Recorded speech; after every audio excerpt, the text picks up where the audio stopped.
Halo semua, perkenalkan namaku Syifa Restiani Utomo dengan NIM C2401221019 dari Manajemen Sumber Daya Perairan Fakultas Perikanan dan Ilmu Kelautan IPB University.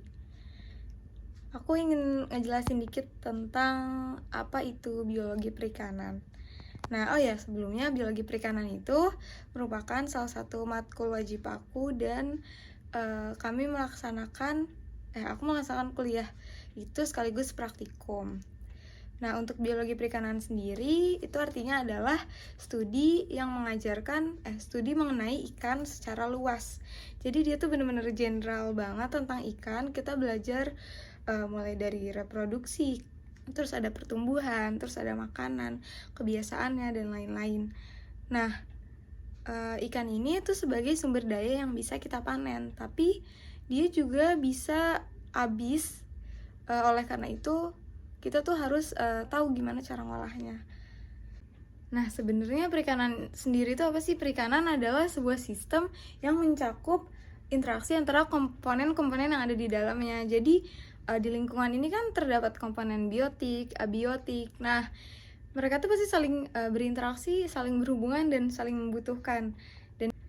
Nah, hubungan-hubungan itu yang terdapat di air, misalnya kayak biotanya tuh ikan, terus abiotik atau ada air, suhu, itu bisa disebut dengan perikanan. Jadi kayak mereka menciptakan sebuah sistem di mana komponen-komponen di dalam itu saling berhubungan.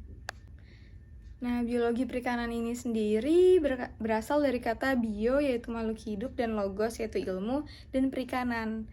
Yang telah saya jelaskan tadi adalah sebuah sistem yang komponennya saling berhubungan. Jadi, biologi perikanan itu bisa disebut sebagai sebuah ilmu yang mempelajari tentang makhluk hidup, terutama ikan, dan komponen-komponen yang saling berkaitan di dalamnya. Kayak gitu. Nah, biologi perikanan ini ada terbagi dua. Ada dua cabang. Yang pertama itu ada natural history, dan yang kedua itu ada dinamika populasi.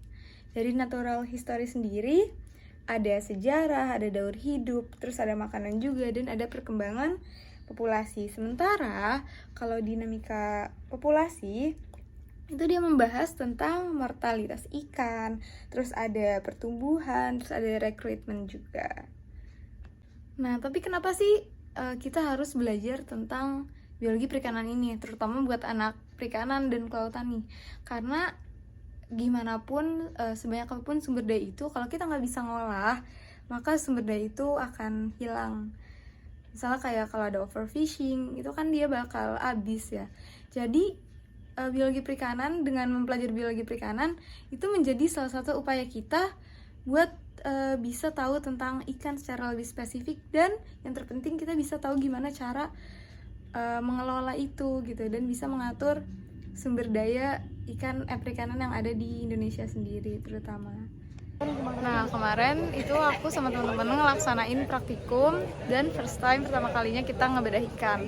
Ikan yang aku bedah itu adalah ikan sekar bentong.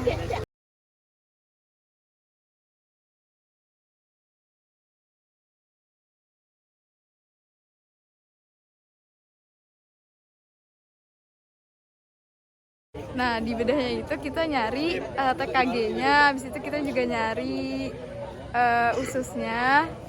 Pokoknya kayak yang ada di dalamnya itu kita lihat apa aja, lalu kita amati TKG-nya itu.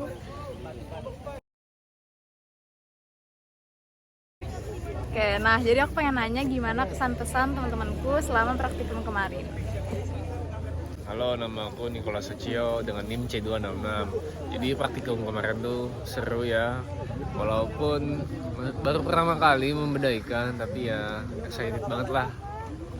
Oke, makasih Cio. Nah, kalau kamu gimana, Wahyu? Kesan-pesan dari gue sendiri tentu asyik ya, karena kenapa kita first time, jadi kita kayak baru lihat ikan secara detail. Nah, jadi itu kesan-pesan dari teman-temanku sendiri semuanya.